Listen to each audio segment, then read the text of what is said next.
तवैव पदारविन्दम्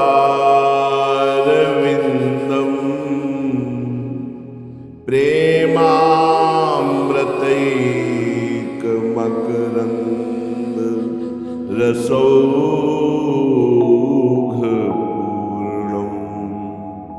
हृद्यर्पितं मधुपते स्मरतापमोग्रं निर्वापयत्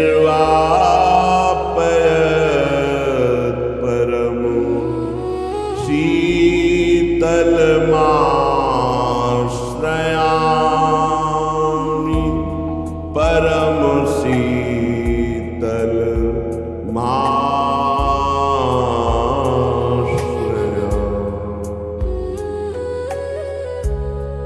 चलते हैं श्रीमद् भागवत महापुराण।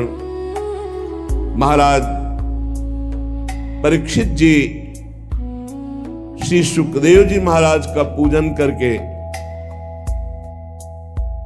सुखपूर्वक जब वो आसन पर विराजमान है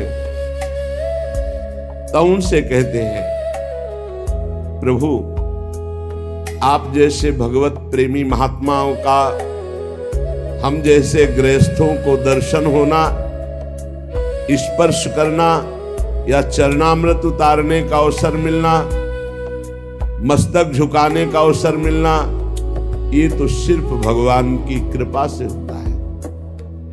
जब द्रवहि दीन दयालु राघव तो साधु संगति पाई।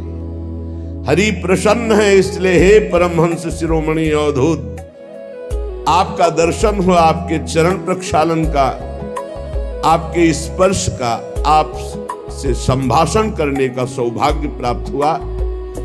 और मैं अपना सौभाग्य इसलिए मानता हूं कि भगवान श्री कृष्ण के परम प्रिय महाभागवत पांडवों के वंश में उत्पन्न हुआ हो। इसलिए भगवान अपने निज जनों पर कृपा करने के लिए जो अवतरित हुए थे, जो हमारे प्रिय पूर्वज है, उनके दूत बने, उनके सारथी बने, उनके मित्र बने। कहां तक कहूं, श्री कृष्ण की कृपा ना होती तो आप जैसे परमहंस बिना बुलाए चलकर कैसे पधार करके हमारा, इस समय जब मैं मरने के लिए संकल्प ले चुका हूं, 7 दिन बाद मेरी मृत्यु हो जाएगी, तक्षक सर्प अवश्य काटेगा और मैं भस्म हो जाऊंगा, इस समय आपने दर्शन दिया। अन्यथा ते अव्यक्त गते दर्शनम न कथम नृणाम नितराम म्रियमाणानाम संसिद्धस्य वनीयशः अतः पृच्छामि संसिद्धिं योगिनां परमं गुरुं पुरुषस्य यत्कार्यं म्रियमाणस्य सर्वथा। इसलिए मैं हाथ जोड़कर आपसे प्रश्न करता हूं, आप योगियों के परम गुरु हैं, सिद्धि का स्वरूप क्या है और उस सिद्धि की प्राप्ति की साधना का क्या स्वरूप है? सिद्धि का स्वरूप क्या है और उस सिद्धि का साधन क्या है? जो पुरुष सर्वथा मरणासन्न है उसको क्या करना चाहिए? भगवान आप कृपा करके बताइए, मनुष्य मात्र का क्या परम कर्तव्य है और उस कर्तव्य के लिए उसे क्या श्रवण करना चाहिए, क्या जप करना चाहिए, किसका भजन करना चाहिए, क्या त्याग करना चाहिए? 2 प्रश्न किए। पहला, सिद्धि क्या है और उसका साधन क्या है?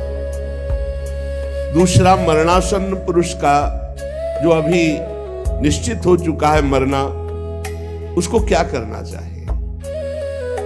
और सब मरणासन्न है, कब मर जाए? परीक्षित जी के तो 7 दिन पक्के, अपने तो 7 मिनट भी पक्के नहीं। तो मनुष्य मात्र को क्या करना चाहिए? क्या उद्देश्य है मनुष्य जीवन का? क्या श्रवण करे, क्या जप करे, क्या स्मरण करे और क्या त्याग करे जिससे उसका परम साध्य प्राप्त हो जाए। वैसे श्री सुखदेव जी केवल उतनी देर रुकते हैं जितनी देर गाय दुही जाती है, पर भगवान की कृपा अब 7 दिन 7 रात रुकेंगे। जब महाराज परीक्षित ने ऐसा प्रश्न किया, व्यास नंदन भगवान श्री सुखदेव जी, देखो यही परमहंसों की स्थिति है। अब बोलना तो पहले वंदना मंगलाचरण कुछ नहीं, ये सिद्धों की स्थिति है। कोई मंगलाचरण नहीं श्री सुखदेव जी ने किया। आगे चलकर जब दोबारा प्रश्न करते हैं तब मंगलाचरण ही भगवान श्री कृष्ण का स्तवन ही करते चले जा रहे हैं। सिद्धों की स्थिति है। कुछ स्तोत्र मंगल भगवान का, कुछ। श्री सुखदेव जी ने कहा, राजन तुम्हारा लोकहित के लिए किया हुआ यह प्रश्न बहुत ही उत्तम है। बड़ा उत्तम प्रश्न किया था। ये पहले होना चाहिए स्तवन वंदन, जब जे भी वाक्य खुले तो पहला वंदन। यही सिद्ध परमहंसों की अवधूत जनों की स्थिति है। प्रश्न किया सीधे उत्तर, प्रश्न की महत्ता, तुमने जगत मंगल के लिए ये प्रश्न